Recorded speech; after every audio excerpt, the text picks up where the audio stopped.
Good morning student. Hindi के online class में स्वागत है। आज हम लोग हिंदी ग्रामर में अगला चैप्टर पढ़ेंगे। अभी हम लोगों ने समास पढ़ा, आज हम लोग पढ़ेंगे भाषा, लिपि और व्याकरण।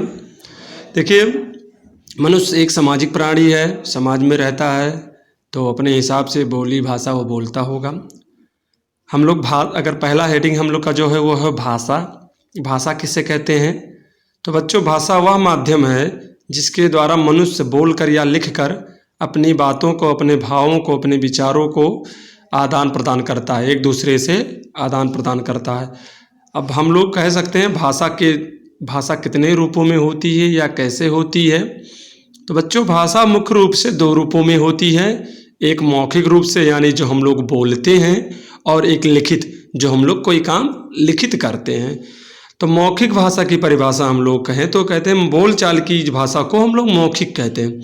जो दिन सुबह शाम दिनचर्या में हम लोग अपनाते हैं वो हम लोग की मौखिक भाषा है। मौखिक भाषा में मनुष्य अपने विचारों, भावों और अनुभवों को बोलकर प्रकट करता है। इस माध्यम का प्रयोग मैंने बताया कि दैनिक जीवन में सामान्य बातचीत करने के लिए, अन्य चीज़ों के लिए करते हैं। अगला जो हम लोग का है वो है लिखित भाषा। लिखित भाषा को लिखित रूप में पढ़कर या भावों या अनुभवों को आदान प्रदान किया जाता है। लिखित रूप से मौखिक भाषा को अस्थायी रूप दिया जाता है, यानी हम जो लोग बोलते चालते हैं अगर उसको हम लोग लिख दें तो वो परमानेंट हो जाता है। जो हमारी किताबें, हमारे उपन्यास, हमारी कहानियाँ, हमारे अखबार, जो न्यूज़ चैनल हैं, वो इसी माध्यम से लिखी जाती हैं। अब भाषा से जुड़ी जो हैं वो शब्दावली देख लें। पहले है मातृभाषा। मातृभाषा का मतलब वो है कि वह भाषा जिसमें कोई बालक या बालिका अपने परिवार, अपने लोगों से भाषा सीखती है। जैसे किसी बच्चे का घर में जन्म होता है तो वो तुरंत खड़ी भाषा नहीं सीखने लगता है। उसके घर में, अगर उसके घर में खड़ी भाषा बोली जाती है तो खड़ी भाषा बोलेगा। जो अगर लोकल लैंग्वेज बोली जाती है, लोकल लैंग्वेज बोले, यानी आम बोलचाल की भाषा में भोजपुरी बोली जाती है तो भोजपुरी बोला जाएगा। विदेशों में क्यों इंग्लिश इतनी स्ट्रांग है? क्योंकि वहाँ की मदर टंग ही इंग्लिश है। इसलिए हम लोग कह सकते हैं कि बचपन में जो जैसी भाषा रहती है पारिवारिक भाषा, वैसे ही जैसे हरियाणा और पंजाब के लोग पंजाबी, हरियाणवी क्यों बढ़िया बोल लेते? क्योंकि वो शुरू से ही उनकी भाषा, जो पारिवारिक भाषा, वो क्या है? पंजाबी है। दक्षिण में चले जाएंगे तो साउथ में तेलुगु, तमिल, कन्नड़, मलयालम, ये सारी भाषाएं हैं। तो ये सारी भाषाएं उनके घरों में बोली जाती हैं, इसलिए ऐसी भाषा है। राष्ट्रभाषा वह भाषा है जो किसी एक देश में अधिकतर निवासियों द्वारा बोली या समझी जाती। जैसे हमारे यहाँ हिंदी है। हमारे यहाँ 22 भाषाओं को दर्जा दिया गया है अनुच्छेद में। आपका हमारा जो प्रमुख भाषा है वो राष्ट्रभाषा है, उसमें आपकी हिंदी हमारी राजभाषा है। अमेरिका में अंग्रेजी बोली, जापान में जापानी और रूस में रूसी बोली जाती है। उसी तरह हमारे भारत में हिंदी है। राजभाषा किसी भाषा में सरकारी काम किया कहलाता, वो राजभाषा कहलाता। भारतीय संविधान में अनुच्छेद 343 के अंतर्गत हिंदी को राजभाषा का दर्जा दिया गया है। इसे 14 सितंबर 1949 को राजभाषा के रूप में स्वीकार किया गया था। इसलिए हर प्रतिवर्ष 14 सितंबर को उसे हिंदी दिवस के रूप में मनाया जाता है। मानक भाषा में एक ही वर्ण या शब्द से एक से अधिक रूप जो प्रचलित होते हैं, ऐसे उनके किसी भी रूप को विद्वानों द्वारा मान्यता दी जाती है। जैसे गई मानक रूप है, ठंड हम लोग सिंपली कहते हैं, और ठंड जो है वो मानक रूप है। बोली की बात करें तो बोली वह भाषा का रूप है जो किसी एक क्षेत्र विशेष में आम बोलचाल लोगों के लिए प्रयोग की जाती है।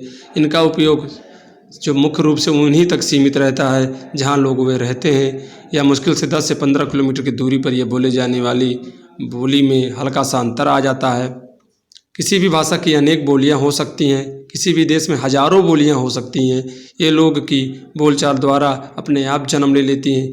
हिंदी भाषा में 17 बोलियां मानी जाती हैं। भोजपुरी, मगही, अवधी, ब्रज, बुंदेली, हरियाणवी, छत्तीसगढ़ी, मेवाती और मेवाड़ी। जातीय भाषा भारत में सैकड़ों भाषाएं, बोलियां हैं, लेकिन भारत के संविधान में मैंने बताया 22 भाषाओं को मान्यता दी गई है। 22 भाषाएं ये देखिए हैं: गुजराती, बांग्ला, संस्कृत, डोगरी, बोडो, संथाली, तमिल, मणिपुरी, सिंधी, कन्नड़, तेलुगु, मलयालम, हिंदी, कश्मीरी, नेपाली, मैथिली, कोंकणी, पंजाबी और मराठी। लिपि वह व्यवस्था है जिसके अंतर्गत हम अपनी भाषा और व्याकरण को श्रेणीबद्ध तरीके से लिखते हैं। इसके दो रूप होते हैं, इसके भी है मौखिक और लिखित। मौखिक भाषा ध्वनियों को अंकित करने के लिए कुछ लेखन चिन्हों द्वारा निर्धारित कहते हैं, इन चिन्हों को ही लिपि कहते हैं। प्रत्येक भाषा की अपनी लिपि होती है, जैसे हिंदी, संस्कृत, मराठी, नेपाली, पंजाबी, उर्दू, फारसी। अब देखिए हिंदी लिपि है देवनागरी, उसमें अंग्रेजी, फ्रेंच, जर्मन, गुरुमुखी है, फारसी है, जापानी है, अरबी है, रोमन लिपि है।